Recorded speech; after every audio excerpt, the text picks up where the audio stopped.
All right, good morning, everyone. We're at the top of the hour. It's exactly 10 a.m., so we want to go ahead and get started. I appreciate the people that were able to hop on with us this morning, and hopefully we can share some good information with you regarding partnerships. That's today's topic. We're going to be talking about partnerships, some of the do's, the don'ts, some of the things to look out for, some of the things to consider as you're going through your partnerships, you're working in current partnerships, or you're considering future partners and relationships in the business. So, as always, if you have any questions, there's a question box on your right hand side. Please stick any questions in there as I go through. I'll have periodic places where I'm able to stop and see if I can answer any questions. We're probably going to go about 45 minutes this morning, depending on how many questions we have. So this shouldn't take too long. We'll try to get you off of here relatively quickly this morning. So let's get right into it. First, I'm going to, for those of you who I have not met or are not familiar or just joining the group, first of all, welcome to Boston Wealth Builders. If you're just joining, my name is Willie Mandrell. I'm one of the organizers of the group. And today I'm going to be the presenter as well. A little bit about me: I've been a buy and hold real estate investor since 2006. Bought my first multifamily then, and just been buying and holding properties since. That is my primary focus. I have done most of the things I've done on my own, but in recent years, I've had to, leverage myself out a little bit and start using partnerships and learned a lot over the last few years, working with other people and building relationships and learning. And we're going to talk a little bit about that today. So my primary focus is the buy and hold business. I do, condo conversions here and there and dabble in, a couple different things. I also own a real estate brokerage, the Mandrell Company. Our focus is the investment property business, working with landlords, working with new developers, working with new people that are just looking to get into the multifamily space and learn a little bit. And then again, the founding member and one of the organizers of Boston Wealth Builders, which you are a part of today. So a little bit about me, and then, like I said, we'll jump right into today's topic. And if you have any questions, I see a few more people have just hopped on. If you have any questions, please throw them in the questions box as we go along, and we'll stop periodically to see if we can answer those for you. So what are we going to talk about this morning? We're going to breeze through it pretty quickly. 10, actually there's 8, excuse me. So 8 topics we're going to discuss this morning about business concerns or partnerships concerns. Number 1 is your team value. What do you bring to the partnership? We're going to talk a little bit about kind of stepping back and evaluating what do you bring to the table? What do your partners bring to the table? And the reason that's a concern is, not every partnerships, if there's 2 people, not everything should be broken up necessarily into a 50-50 split. If you're bringing a lot more to the table or a lot less to the table, then maybe there's some negotiation there about, dividing up that 70-30 or in another method. So roles and responsibilities. One of the things that I've wouldn't say struggled with, but one of the things that I didn't pay as much attention to as I should have in the beginning is, breaking down roles and responsibilities, in the beginning of partnerships, having those tough conversations right in the beginning. And then your business goals. We're going to talk about business goals. And it seems silly. I mean, most people would say, well, my business goal is to make money. There are so many other different goals and variations of that end game. And I didn't realize that again until I got into it and start talking about timeline and everything else. So we're going to talk a little bit about that as well. Do you have a similar work ethic? I've had some great partnerships. I have some existing relationships that are just terrific. I've had some failed partnerships, and one of the reasons that the majority of them fail, in my opinion, is for 2 reasons. One is like I said, I pride myself on my work ethic. I put in a lot of time, and when I commit to something, I really go after it, and that's not always the case for for some people. So you have to look at yourself and look at your partners and say, do we have a similar work ethic, and is this going to work out? There's a lot of excitement on the front end, a lot of, yeah, let's go ahead and do this. Let's build this house. Let's go into this thing and buy this piece of property and rent it out. But taking a step back and really evaluating where you fit in and where your partner fits in is key. Great communication. You have to be a great communicator. You have to. One of the things that we're going to talk about is having those tough conversations. A lot of people hate controversy. They hate to poke and prod and ask the tough questions. But if you ask them on the front end, you won't have to have an attorney ask them on the back end. Um, the best legal structure. I am not an attorney, but we're going to talk to you a little bit about, how I set up my stuff. And if you have any questions there, I can help you as much as I can. But again, some of those I'm not an attorney, so when we talk about specific legal structure, we'll have to refer to somebody with a law degree. What do you do when trouble comes? And then planning for the future. As your partnership works out, it's a year, it's 2 years down the road. What happens? Where are you still on the same path? And what are the things that you run into 5 years down the road, 10 years down the road? And can you continue to get over those hurdles and continue to work together? So those are the 8 topics that we're going to go to. Excuse me, not 10. So we'll dive right into it, and we'll get into our first topic is, what do you bring to the table?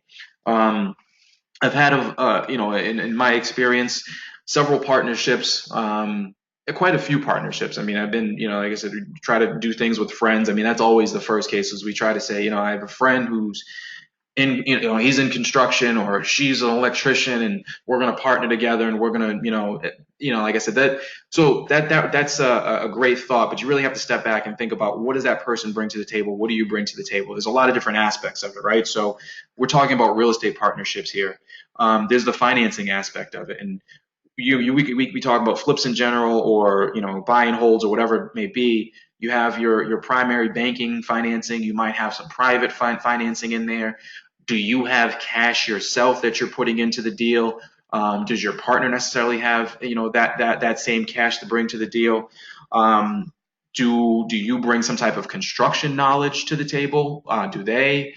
Are they an electrician, a plumber, a general contractor? Have they just run other jobs before, and they familiar with that? So again, taking a step back and kind of writing all those things down, and kind of assessing what each partner brings. Are they a marketing professional? I mean, if they're out there finding the deals, there's a good value in that as well. Some of the partnerships that I have, we're 50-50 split, although I, financed the deal and ran the construction, but it was an excellent deal that was brought to the table, or, brought to the partnership. So finding the deal, sometimes if you're excellent at going out there and marketing, and talking to sellers and putting deals under contract, that could be a very valuable skill as well. Are they in the real estate business? Do they have a good grasp on the market, the knowledge that that you need to, end up selling these things, or renting these apartments out, or whatever it is that you're doing? But, are they in the sales business? Are they a realtor? Or do they have that specific local knowledge that most people don't have? Um, and then stepping back and looking at all that and saying, okay, well, I'm a realtor, I finance the deal, but maybe it's not a 50-50 split. And having those are the tough conversations that you have to have on the front end. Because if not, what you run into is, well, hey, I did X, Y, and Z, and you've participated just A, B, and C, or whatever it may be. And those are the reasons that most partnerships work out, is because you're not having those conversations, don't work out, excuse me, because you're not having those conversations on the front end. So taking a step back, looking at what each partner brings to the table, and kind of assessing where you are, and whether it should be a 50-50 split, or 70-30, or 60-40, or whatever it may be. And hopefully that makes sense to you guys. Who does what and when? Who does what when? So the next thing that I've run into trouble with, over the years, is not, again, having those tough conversations right from the beginning. There's a lot of excitement. We found a deal. We're ready to get into it, and let's just go, and let's just get it done. Um, but it's very important, in a real estate partnership or any business relationship, that you talk from the beginning about who's going to be responsible for what. What are your roles and responsibilities throughout this partnership? So, is one person going to be doing the financing, and are they going to be talking to all the lenders? And if it's a construction project, meeting the lenders on site, communicating with your private money people about the progress of the property, and when they're going to be getting their funding back, and everything else. who's going to be on site, who's going to be managing the property, managing the manager. Even if you have a general contractor, a lot of people fail to see that, general contractor, you can't just hand them a check and walk away, and 6 months later the property is rehabbed and ready to go. You really need to be on site, paying attention and making sure that they are executing your vision on that site as well. So I'm in a partnership right now where my responsibility is more the back end. My responsibility is to make sure that our funding is secure, to make sure that I'm communicating where we are with the banks. While like I said, I am not the main person responsible to be on site because I live a little bit further away, and that was one of the tough conversations, or not tough conversations, we had it.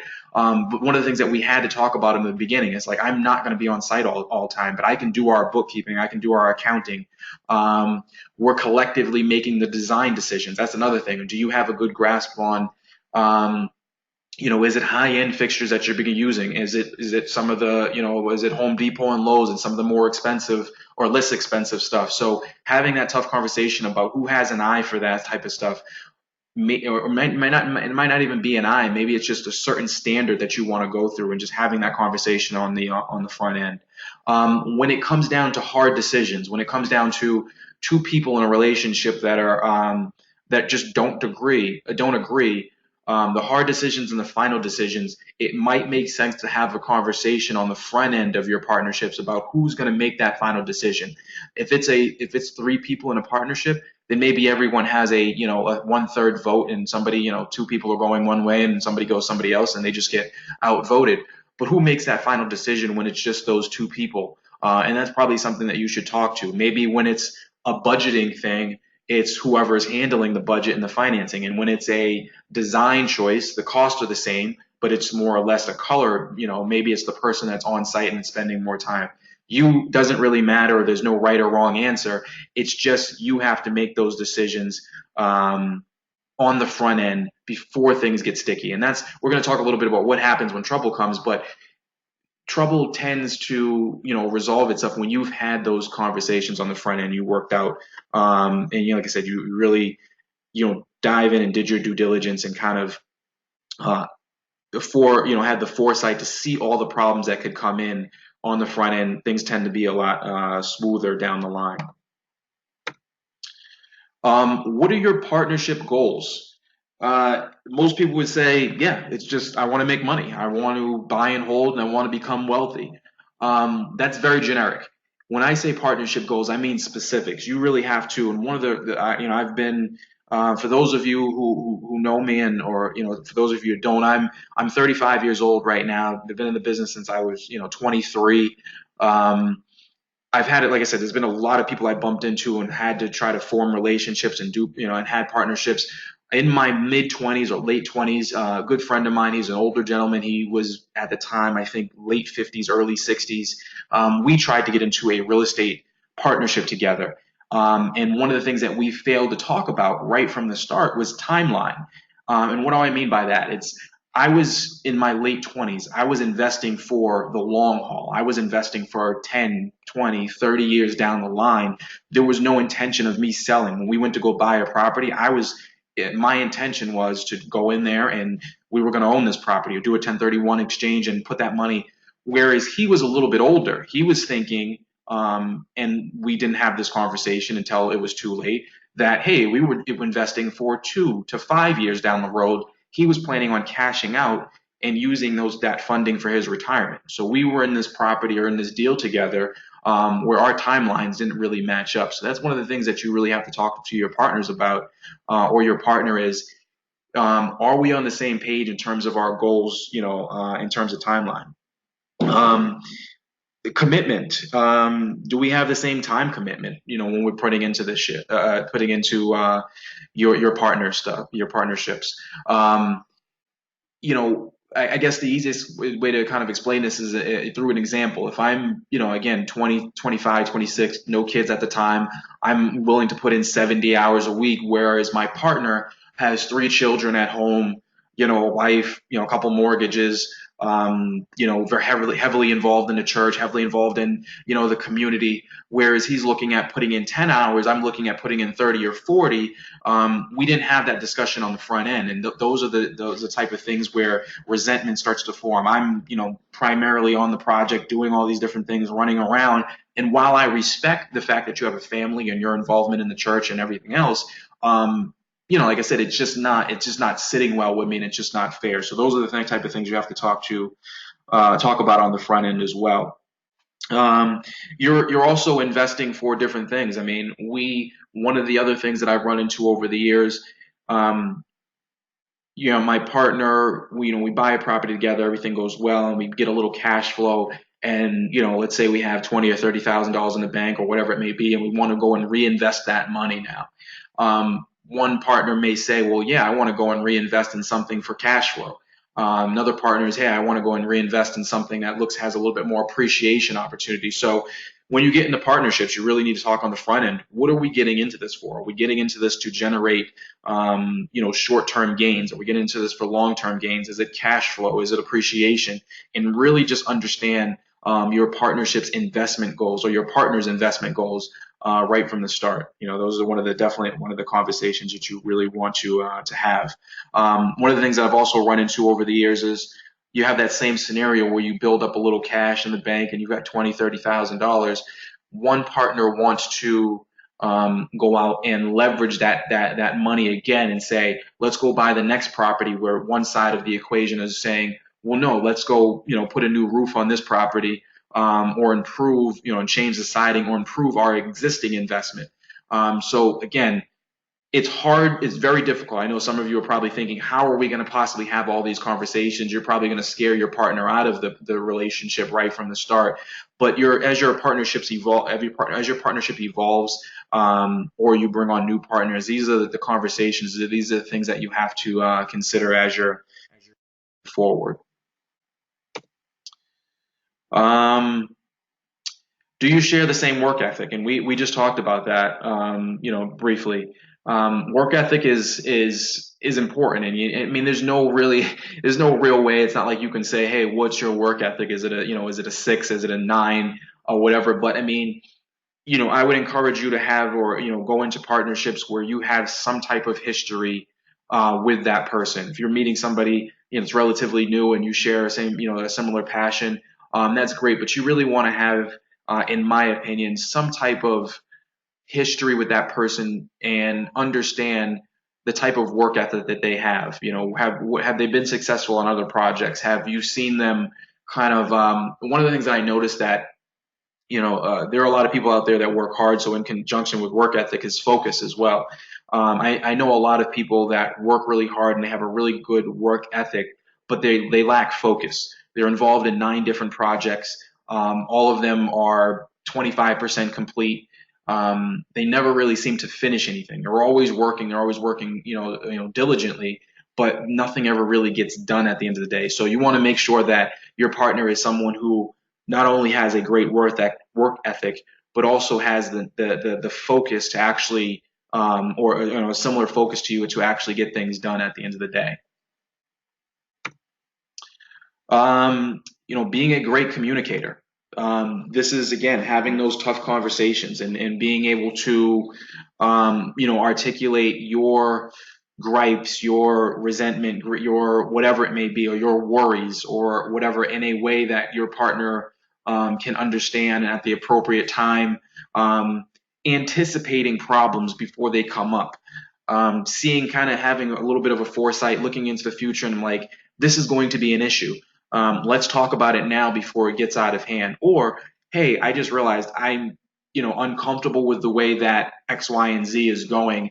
Most people they steer away from tough conversations. I read somewhere, success is measured by the amount of tough conversations or hard conversations that one is willing to have. And I find that to be true. There are a lot of times where I'm put in a position where I have to terminate a relationship. I have to fire an employee, or I have to, break away from a partnership, or, everything is going smoothly and some new information is introduced and I have to back away because the deal no longer makes sense. Those are really tough conversations to have. But think about the opposite side of it though. Think about hey, I keep that employee on for another 6 months and they don't want to be there. I don't want them there. They don't want to be there.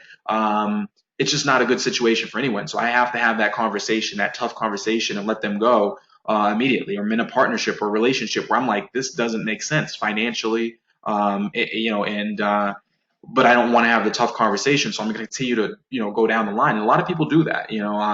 If you want your partnerships to work, there's often, I can tell you guys that very often the other person, or the person on the opposite end of the equation, is also thinking the exact same thing. It just takes the courage of one of you to initiate that conversation, um, and, uh, and just go ahead and dive in. And often it ends up being a much smoother conversation, and there was a lot less worry than you thought. And the second side of that is document as much as you can. I try to do everything through email, and then I'm in a partnership, I'm in several partnerships right now, and when we're communicating about money or site work or whatever it may be, we're trying to do it through email. So there's no he said, she said. There is, hey, this is exactly what we put in the email, and this is exactly what we're going to go off. I mean, if you're going to do things through text message, often if it's involving money, sometimes my contractors call me up and say, or text me and say, there was a change order and it's going to be $2,000 more than what our original bid is. I'm going to make sure that I screenshot that text message on my phone, and I'm going to save it. I'm going to put it into a file somewhere. Um, HR Ventures, who you guys are probably familiar with, they do a lot of great stuff. They use a great system. I can't remember the Buildertrend, and Buildertrend keeps documentation of all of their communications with subcontractors and communications and change orders and everything else like that within that system. So document as much as possible, making sure that things are written down, that things are in an email communication where it can be captured. The other side of it is not all partnerships work out. Sometimes people get angry. Sometimes people, you said this, you didn't do that, or whatever it is. If you have as much documented as possible, it's a protection for you as well. If things get ugly, if things go to court, if attorneys are involved, you want to make sure that you have as much as possible, documented. So one of the things I know people are like, well, what if I'm on site and anytime I'm on site and I have a conversation, a very detailed conversation with a contractor or a partner or whoever it is. I'm like, hey, when I get home, or when you get home, can you also summarize or give me a quick 10 bullet points of today's meeting to make sure that they interpreted everything that we had, talked about earlier in the same way that I did. So I'm saying we've had this conversation verbally. You're shaking your head. I'm shaking my head. It seems like we're in agreement, but I still, just to make sure when you get home this evening or when I get home this evening, somebody's basically going to send a summary to the other person about the things that we discussed today. And then I want to hit reply. Yes, this is exactly what we discussed. Let's go ahead and make it happen, or vice versa, if that makes sense to you guys. So just being one of the things that, that I've learned is enthusiasm is great. Work ethic is great. There are a lot of hardworking people. I imagine that most of you are hardworking people, since you're, like I said, you're waking up at 10 o'clock on a Saturday, or, been up already and you're hopping on this and trying to, improve what you're doing. The work ethic is there. Communication is the one thing that most of us fail at, and or suffer with, and we're not necessarily good communicators or born as good communicators. So it's one of the things that I've tried to work on, and I encourage you to work on it as well. I've read books, I watch YouTube videos as much as I can, and just try to again have those hard conversations, and things will work out. And hopefully that makes sense. Legal structure, again, I'm sure there's going to be some questions on this. I'm not an attorney. What I can tell you that is, what you want to do is have that conversation with your partners, have that conversation whoever you're going to be in a relationship with. Document as much as you can, talk about the details, hire an attorney, and then put everything into a contract. I do the majority of my stuff in an LLC, a limited liability company, own, quite a few of them now. I can tell you that, the limited liability company, it's actually structured so it's exactly what it sounds like. It limits my liability and your liability from one entity to the next. So each of my limited liability companies or LLC has its own tax ID, it's its own entity, it's its own structure. If I have an issue with 123 Main Street, it does not affect 456 Main Street. I could, and the reason we do that is I'm 50-50 partner on 123 Main Street with one individual, and I also own 456 Main Street as a 70/30 partner with another individual. If I have issues at 123, I don't want to have them affect me over at 456, if that makes sense to you guys. So you're limiting your liability. They're separate entities altogether, two separate people. You can almost look at them but in terms of our discussion with partnerships, you really just want to have as much documented in an agreement with an attorney, both parties sign. And the reason you want to have an attorney is, if you're first getting into the business, you think attorneys are unnecessary, they're really expensive, and I can tell you this: court fees are very expensive as well. If you hire an attorney on the front end to do your contract, let's even call it, you know, 700, 800, let's call it $1,000 to put a contract together, ask you a series of questions, making sure that you're documenting everything, anticipating all the things that can go wrong, putting it into a contract. I can tell you that that $1,000 that you spend is is minuscule compared to what you would spend in court defending yourself, or when somebody attacks you on the other end, or your partnership doesn't work out. So, like I said, I would do your due diligence. Anticipate the things that can go wrong. Have a little bit of foresight. Really drill in and have those tough conversations with your partner. Do a little bit more research about the business. Talk to an attorney, and then put everything under contract. And then again, whether it be corporation, an S corp, an LLC, you can decide that. An LLP, a limited partnership, you can decide that with your attorney based on the things that you discussed and with your partnership and with your attorney and what they decide is best. But again, most of my stuff is very simple and held within a LLC. So what do you do when trouble comes? What do you do when you're talking to your partner and you guys just can't get on the same page? A lot of times you we as people, we take hard lines. We feel attacked. We're trying to defend ourselves.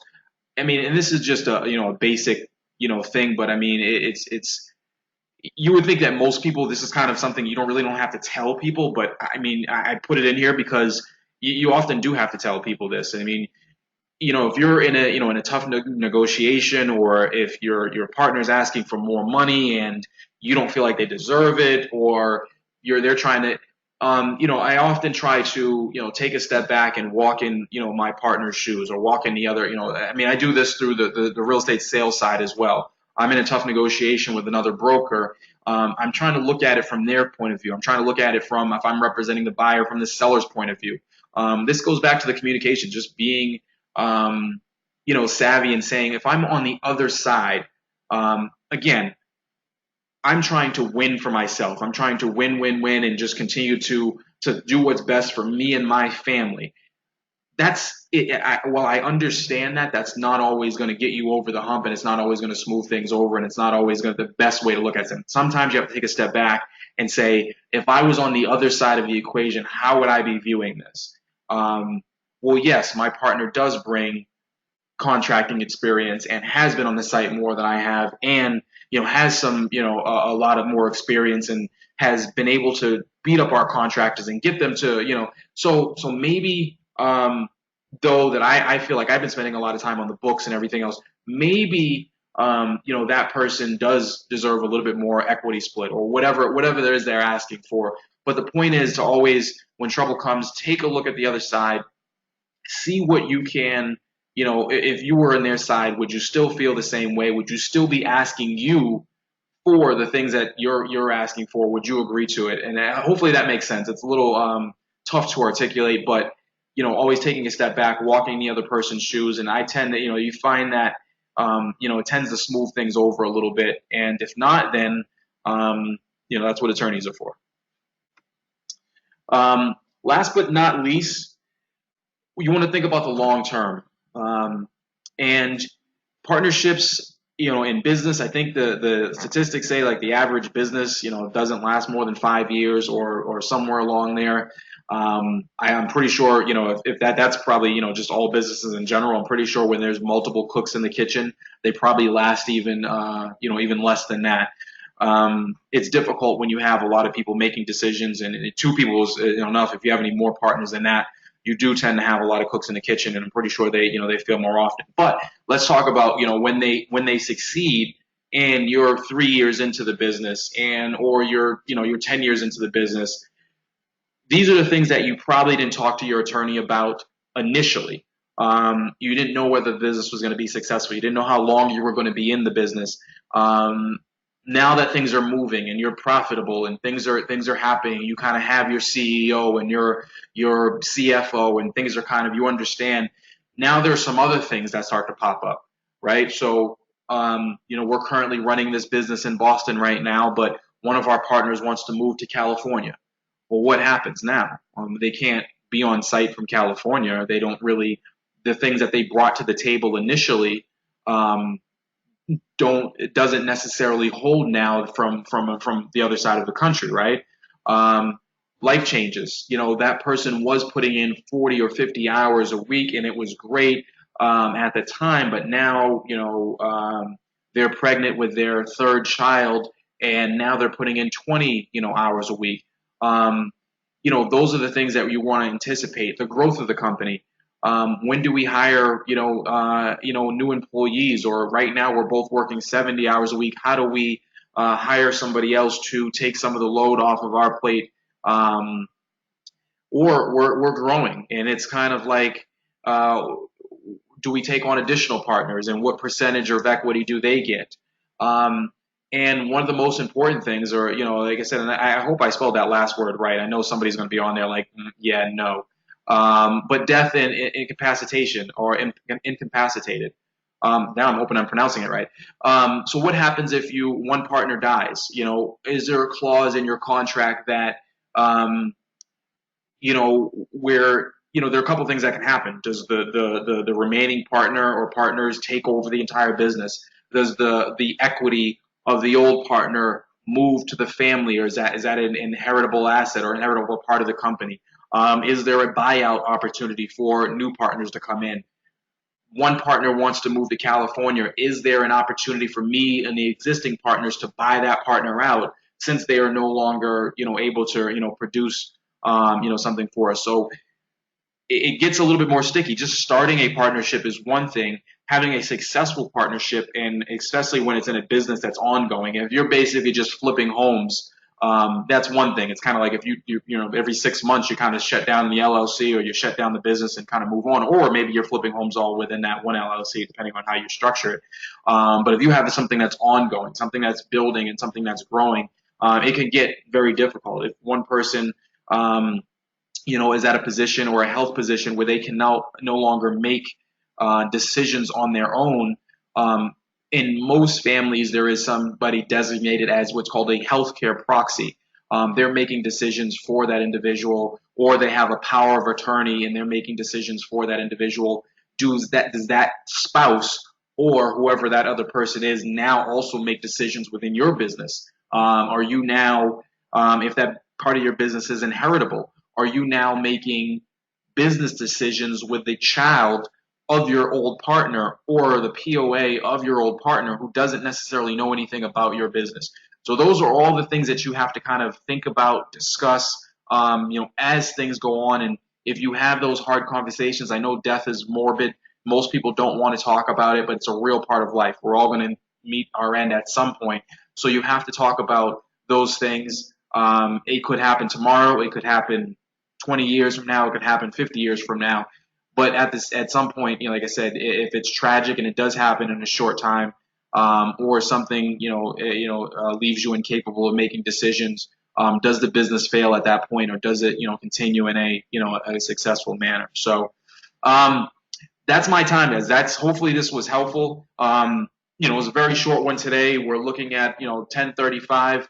I'm available for another few minutes if we'd like to talk about some questions. I mean, if it's not partnerships, we could talk about anything real estate related. Um, while I have you on here, I don't see any questions in the question box at the moment. But if you have something, I'll be around for a couple of minutes. Again, hopefully this was helpful for you. It was a really quick one today.